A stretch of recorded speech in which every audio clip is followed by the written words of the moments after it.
Semana passada eu fiz um vídeo sobre as polêmicas que estão envolvendo o HCTR11 nesse momento e como esse e outros fundos são muito mais arriscados do que a média dos fundos imobiliários. Não sei se você viu esse vídeo. Depois eu recebi muitos comentários, uma enxurrada de comentários de cotistas que às vezes estão muito chateados, que estão perdendo muito dinheiro nesse fundo imobiliário. Vale a pena você ver esse vídeo também se você ainda não viu. Estou deixando o link na descrição desse vídeo aqui. Mas uma coisa que me preocupou foi o fato de eu ver muitos comentários ali de investidores, às vezes dizendo que estão reduzindo a posição em fundos imobiliários, vendendo com prejuízo, de forma geral, por conta de prejuízos com fundos de papel, principalmente. A galera meio que desacreditada, né? Tem gente falando, né, que não quer ter fundos imobiliários na carteira nunca mais. Muita gente também comemorando, agradecendo por nunca terem investido em fundos imobiliários na carteira. Enfim, a gente está vendo muita gente com esse tipo de opinião. Na carteira do canal, você pode ver que eu tenho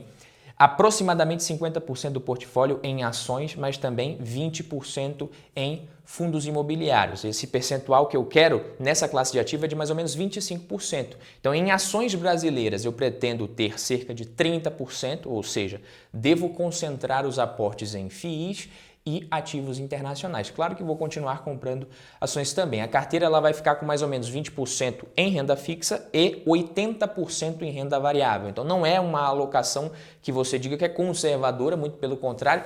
E isso representa uma alocação de uma carteira focada 100% no longo prazo, renda passiva, fundos imobiliários, ações, enfim. Aqui não tem reserva de emergência, não tem dinheiro com foco no curto prazo, no médio prazo. Não é assim também que a minha carteira pessoal é dividida e nenhuma carteira deveria ser. Uma carteira apenas com foco no longo prazo, isso daqui, aposentadoria. Muita gente separa entre corretoras, às vezes você tem ali conta numa corretora com foco só no longo prazo e em outra corretora você coloca os seus investimentos de curto prazo. Eu acho que é válido isso e apesar de todos esses problemas pontuais nos fundos imobiliários, é claro que tem sim boas opções para quem quer investir pensando no longo prazo e em renda passiva, que é para isso que eles servem. Então eu resolvi gravar esse vídeo para que a gente dê uma analisada nesses 9 fundos imobiliários que eu considero serem opções interessantes, bem razoáveis para quem pensa em comprar, carregar no longo prazo, sem ficar inventando muita moda em fundos imobiliários. Fundo imobiliário para mim é feijão com arroz mesmo. Para obter um retorno, às vezes maior, correndo um pouquinho mais de risco, eu prefiro focar nas ações, que é o que faz mais sentido para mim. Fundo imobiliário, feijão com arroz. Lembrando que aqui no canal a gente não trabalha com recomendação de investimento, de compra nem de venda. Isso aqui não é recomendação, muito menos eu não estou dando diquinha aqui para você comprar esses fundos, copiar essa carteira. Não faça isso, pelo amor de Deus. É bem provável que se você fizer, em algum momento você vai tomar uma atitude errada se você não conhecer esses ativos. Mas quem quiser dar uma olhada na carteira, basta clicar no primeiro link da descrição e no comentário fixado aqui embaixo. Eu comprei mais algumas cotas ontem de BTLG11, comprei VISC11, que ainda não aparecem nessa carteira. Vai demorar uns 7 dias para aparecerem essas atualizações para vocês. Por recomendação da própria Ambima, eu não atualizo ela em tempo real aqui, para ninguém ficar copiando, eles recomendam isso para influenciadores. O patrimônio ele está pequeno ainda, mas em agosto já deu para a gente receber quase uns R$650 em proventos, então já é um dividendozinho ali que dá para pagar umas contas, uns boletos legal ali no mês, nada demais, mas já é interessante. O primeiro fundo imobiliário que a gente vai comentar é a maior posição da carteira do canal, mais ou menos correspondendo a 2,8% do portfólio.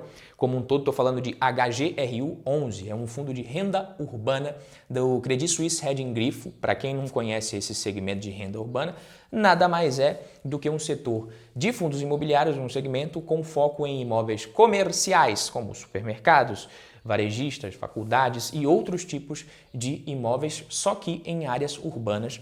Obviamente, daí vem o nome. Então, hoje, o HGRU ele tem um portfólio que inclui imóveis para supermercados, como a Sam's Club, você tem faculdades, Estácio, IBMEC, tem imóveis de varejo também, como a Pernambucanas, que tem uma participação significativa no portfólio do fundo. Então, são esses tipos de imóveis que você vai encontrar dentro do HGRU.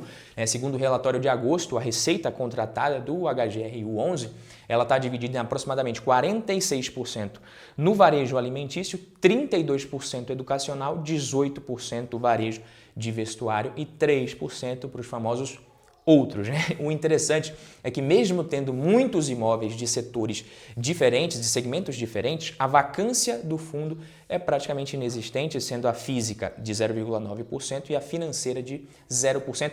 Um patamar muito bom, é raro de você encontrar isso no mercado, mesmo entre os melhores fundos imobiliários. É bom sempre você olhar a vacância. É um dos ativos, né, um dos FIIs que mais se valorizou na minha carteira, na carteira do canal. É o que mais se valorizou na carteira do canal, na verdade, e um dos que mais se valorizou na minha carteira pessoal. Em 2022, eu acabei dando mais foco para os aportes em fundos de tijolo. Quem acompanha aqui sabe disso.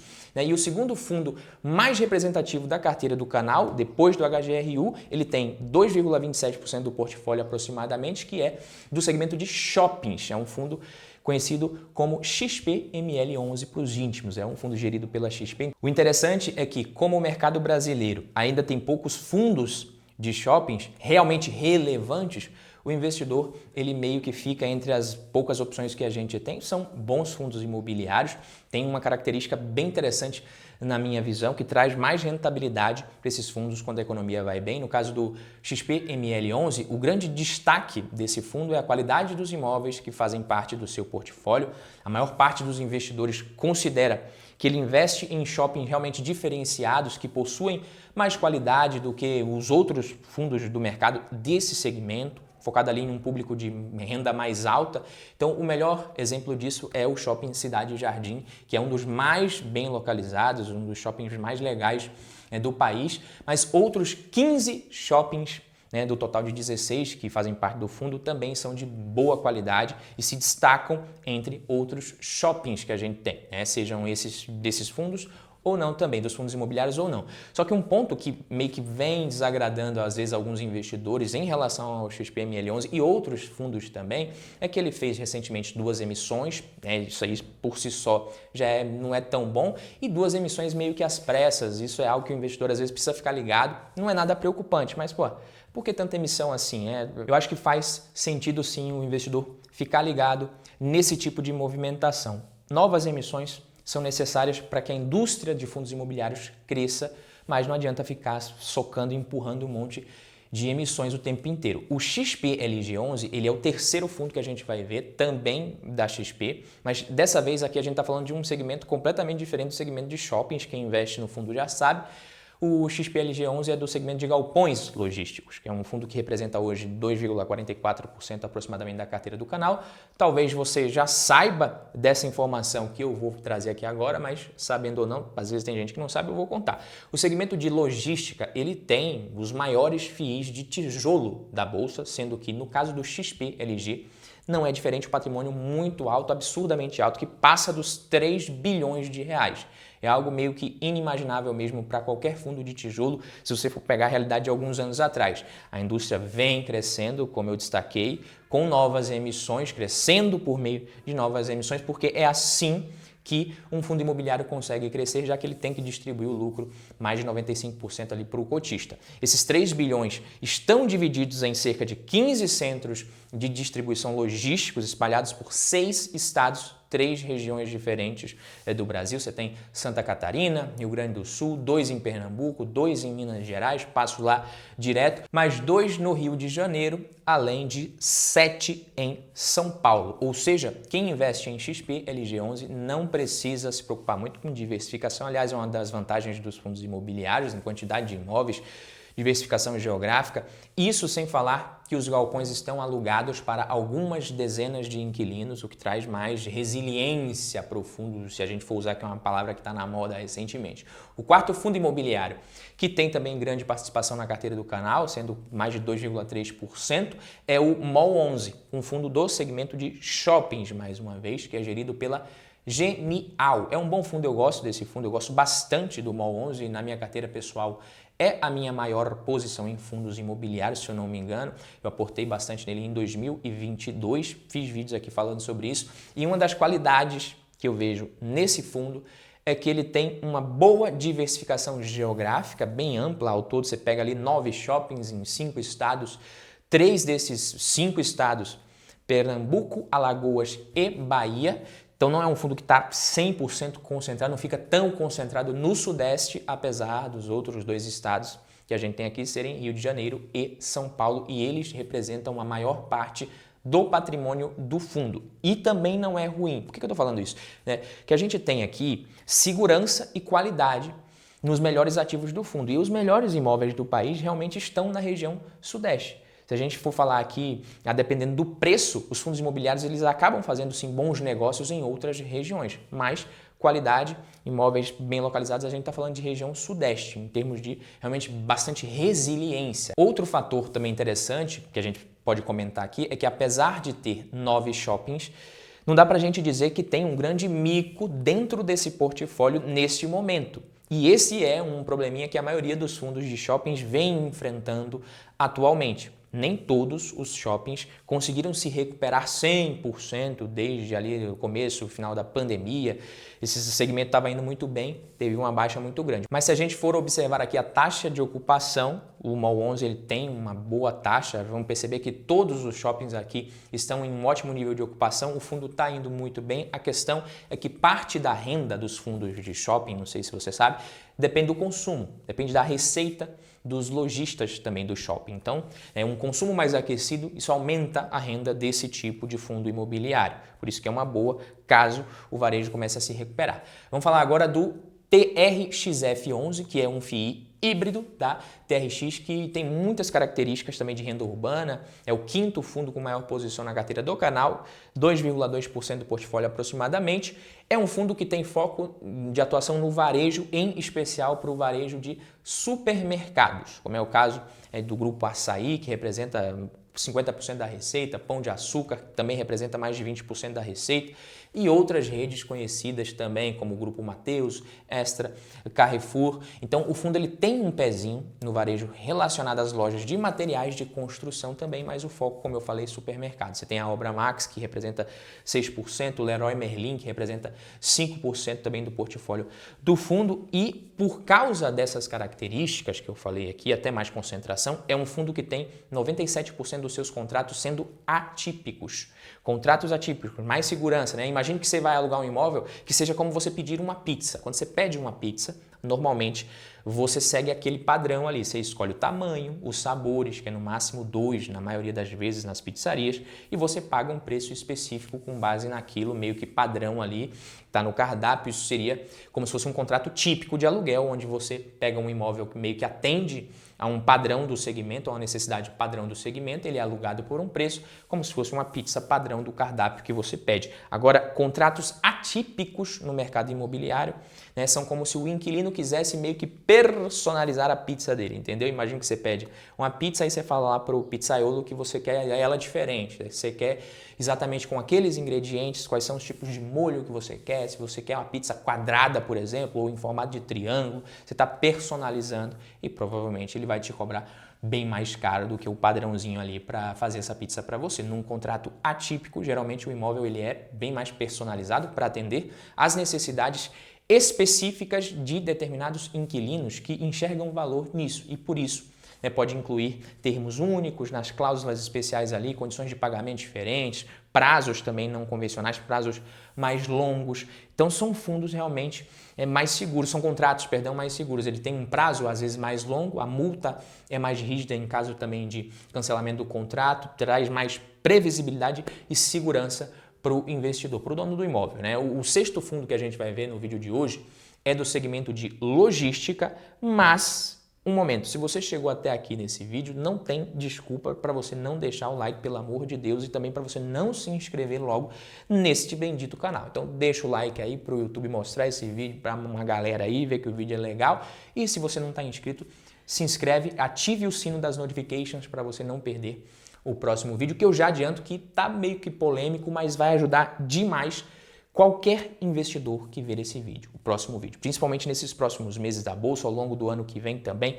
Quem acertar as decisões nesse momento mais tenso de bolsa, retorno meio de lado, vai agradecer demais no médio e longo prazo. E nesse vídeo eu vou falar muito sobre isso. Mas voltando aqui para o segundo FII do segmento de logística do vídeo que eu estou falando, é o BTLG11, um fundo que tem quase 3 bilhões de reais de patrimônio, que tem mais de 240 mil cotistas. Um deles sou eu e pode ser você também. 2,1% da carteira está nesse fundo da carteira do canal. Boa parte dos galpões do fundo são do tipo last mile, ou seja, galpões que estão a 30 ou 60 quilômetros de distância do centro consumidor, bem localizados. Hoje, o BTLG11 ele tem 22 imóveis, dos quais 10 são desse tipo last mile que eu falei, e esses são os principais ativos do fundo em termos de receita. Isso traz uma vantagem competitiva enorme. São imóveis bem localizados de muita qualidade.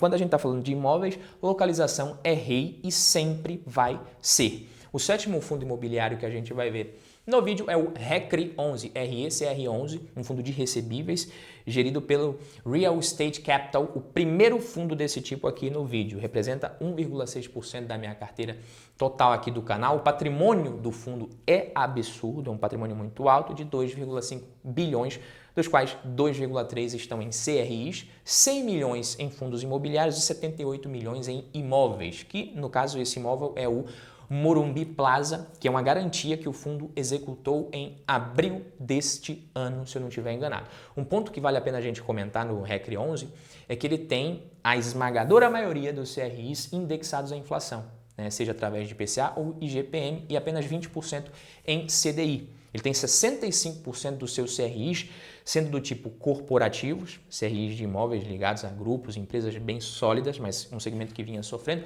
35% dos CRIs são do tipo pulverizado, ali o lastro está em carteiras de crédito bem diversificadas com garantia real. Não é um FII do tipo high yield, como eu disse, eu não gosto de ficar inventando moda nos fundos imobiliários, não gosto de high yield, eu prefiro high grade. Indo agora ali para o oitavo fundo que eu considero interessante, está na carteira do canal aqui, para o longo prazo, nós vamos falar do MCCI11, que é um FII da Mauá Capital e que representa 1,2% da carteira do canal, quase 1,16%, 1,15%.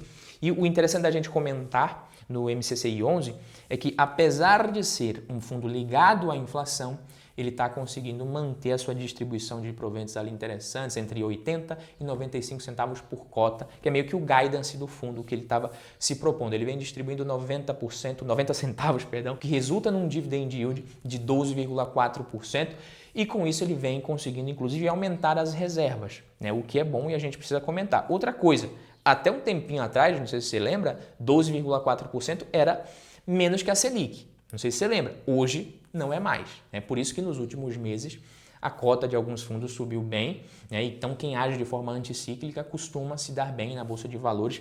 Isso eu sempre falo para vocês aqui. Como eu já adiantei, esse é um fundo que tem como foco também ativos indexados pela inflação, 90% IPCA, 4% IGPM, 6% CDI. A taxa média dos ativos do fundo está em mais ou menos IPCA mais 7,2%. Então, essa é uma proxy da rentabilidade que você pode esperar de um fundo como esse. Se você comprar, lógico, pelo valor patrimonial. Lembrando que a carteira de um fundo de papel ela vai mudando, os ativos eles vão se renovando. Então, esse seria mais ou menos, né, o prêmio que o fundo está pagando em relação aos títulos de renda fixa do Tesouro Direto, por exemplo, que hoje estão oferecendo IPCA mais 5,4%. É algo que você tem que sempre olhar em fundos imobiliários. Em relação ao segmento de CRIs, 35% da carteira do fundo está no segmento comercial, 33% logística, 17% varejo, 3% residencial e 2% hotéis. E agora vamos aqui para mais um FII de papel, vamos falar de IRDM11, um dos maiores fundos de recebíveis da Bolsa de Valores, tem por volta de 300 mil cotistas, eu sou um deles, é bem capaz que você seja também. Dos 9 fundos imobiliários que eu tenho na carteira, 10 agora com VISC11, só o IRDM11 ele está meio que com desvalorização, uma variação negativa de cerca de 17% em relação ao preço pago. É claro que se você considera os dividendos, isso muda, esse prejuízo, entre aspas, é menor. Eu comprei as cotas ali há um tempo atrás, até agora o fundo com um desempenho ruim, ele representa apenas 0,86% da carteira total. Então, eu não tenho por que ficar preocupado e digo mais, né? É o próximo fundo que eu vou comprar. Eu devo fazer um aporte em IRDM11 na carteira do canal. Ainda esse mês, sigo achando um bom fundo imobiliário, 60% do patrimônio está em CRIs indexados à inflação entre IPCA e IGPM, 20% CDI e 20% em outros fundos imobiliários, então ele está sofrendo um pouquinho por conta disso. Ele é um fundo que costumava pagar mais de R$1 por cota há um tempo atrás, mas já tem mais de 12 meses que não distribui rendimentos acima desse patamar por uma série de fatores. Mas como eu disse, a gente precisa ser anticíclico se quiser se dar bem na bolsa de valores. Então meu próximo aporte em fundos imobiliários vai ser nesse fundo aqui. E meus queridos amigos, esse foi o vídeo. Fico por aqui. Quem gostou, deixa o like, se inscreve. Um abraço, até o próximo vídeo que tá top. Tamo junto, valeu!